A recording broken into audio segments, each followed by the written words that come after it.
First reason why Samsung S26 ultra is the most intelligent AI smartphone. यहाँ पे सबसे पहले हम लोग बात करेंगे अपना वर्ल्ड्स फर्स्ट प्राइवेसी डिस्प्ले के बारे में।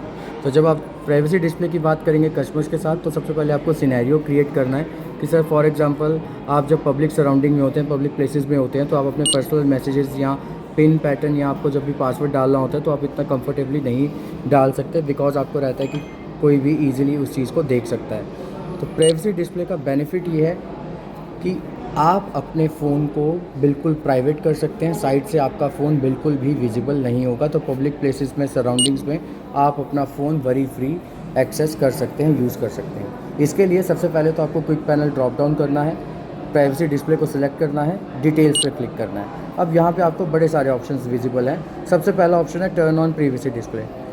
इस ऑप्शन को अगर आप ऑन करते हैं तो आपका जो डिस्प्ले है वो परमानेंटली 24/7 हमेशा प्राइवेट डिस्प्ले में कन्वर्ट हो जाएगा। आपका कोई भी साइट से कुछ भी कंटेंट विजिबल नहीं रहेगा।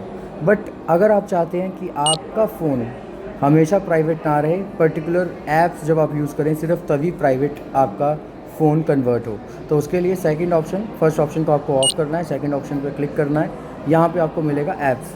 तो आपको ऐप्स जैसे ही क्लिक करेंगे, जितनी भी ऐप्स हैं आपके फ़ोन में सब विजिबल हैं। यहाँ पे आप पर्टिकुलर ऐप्स को भी प्राइवेसी डिस्प्ले में डाल सकते हैं। यहाँ पे मैंने गैलरी को ऑन कर दिया। गैलरी को ऑन करने के बाद कंडीशंस फॉर टर्निंग ऑन, इसको मैंने ऑन किया।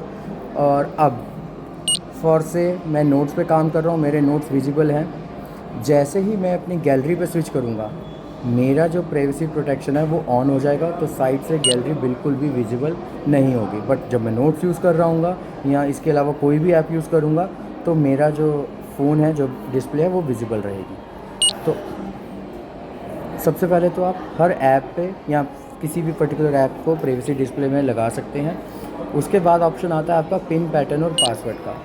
तो ये कई बार होता है कि जब फॉर एग्जांपल आपको पेट्रोल पंप पे पेमेंट करना है, आपने QR कोड स्कैन किया, बट वहाँ पे आपको अपना पिन पैटर्न या पासवर्ड डालना होता है और वो कोई भी इजीली एक्सेस कर सकता है, देख सकता है।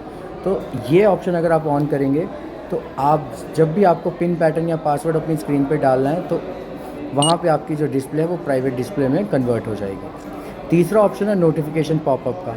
अब फॉर एग्ज़ाम्पल आपने किसी भी एप्लीकेशन में प्राइवेसी को ऑन नहीं किया हुआ, बट अगर आप नोटिफिकेशन पॉपअप को ऑन कर देंगे तो जब भी किसी भी एप्लीकेशन की आपको नोटिफिकेशन आएगी, फॉर एग्ज़ाम्पल व्हाट्सएप पे किसी ने मैसेज किया है या कोई OTP का मैसेज आया है, तो जहाँ पे भी आपका पॉपअप आता है, वो पॉपअप के एरिया वाली जो डिस्प्ले है वो आपकी प्राइवेसी में कन्वर्ट हो जाएगी, बाकी आपकी फ़ोन की स्क्रीन विजिबल रहेगी। तो यहाँ पे बेस्ट चीज़ क्या है, जो भी आपकी स्क्रीन पे है वो आप प्राइवेट रहेगा, कोई भी उसको एक्सेस नहीं कर सकता, देख नहीं सकता, और आप किसी भी सराउंडिंग में वरी फ्री अपना फ़ोन यूज़ कर सकते हैं। यहाँ पे कई कस्टमर्स आपसे पूछ सकते हैं कि ये प्राइवेसी गार्ड्स जो मार्केट में अवेलेबल हैं थर्ड पार्टी के, उससे इसमें क्या डिफरेंस है। तो यहाँ पे आपको कस्टमर्स को इन्फॉर्म करना है कि सबसे बेस्ट चीज़ है, यहाँ पे आपको कस्टमाइजेशन मिलती है जो कि वहाँ पे नहीं मिलती। अगर आप यहाँ पे प्राइवेसी गार्ड लगाएंगे तो आपका फ़ोन हमेशा के लिए प्राइवेट रहेगा। But best cheese privacy display में क्या है कि आप स्क्रीन का एक पर्टिकुलर एरिया है, फॉर से मैंने नोटिफिकेशन पॉपअप पे अगर प्राइवेसी लगाई है तो सिर्फ पॉपअप वाला जो एरिया वो मेरा प्राइवेसी में कन्वर्ट होगा, बाकी मेरी स्क्रीन विजिबल है। उसके अलावा मैं पर्टिकुलर एप्लीकेशंस पे, सारी एप्लीकेशन नहीं, जो एप्लीकेशंस मेरे को चाहिए उन सेलेक्टेड एप्लीकेशंस पे भी मैं प्राइवेसी लगा सकता हूँ, जो कि उस सिनेरियो में पॉसिबल नहीं है। तो ये बेनिफिट है हमारा प्राइवेसी डिस्प्ले का।